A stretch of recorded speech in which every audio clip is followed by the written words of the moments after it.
Welcome to Luca and Miguel. Enjoy the video. You start by preparing both ends, the machine you control and the remote PC. First, make sure the remote PC has a locked user account and an active remote access app enabled. This prevents connection failures. Next, log into the remote router and note its external IP or set a dynamic DNS name so the address won't change. Then open the remote desktop or VNC port in the remote firewall and save the router admin credentials. Once done, you'll be ready to map that port.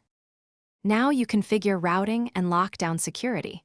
Assign a static local IP or DHCP reservation so port forwarding always targets the same device. Otherwise, the rule breaks. Create a port forwarding rule on the remote router, mapping an external port to the remote PC's service port and local IP. Make sure NAT and firewall rules permit the flow. For better security, set up a VPN server or an SSH tunnel on the remote network, because exposing. Finally, connect and verify that the session works. On your client, enter the remote network's external IP or dynamic DNS name and the forwarded port, then authenticate with the remote user account.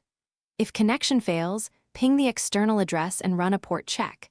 Make sure your ISP isn't blocking the port. Also test local access from inside the remote network to confirm the service is running.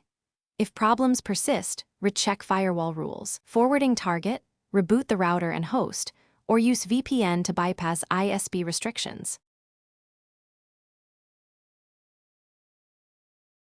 Thanks for watching and please subscribe.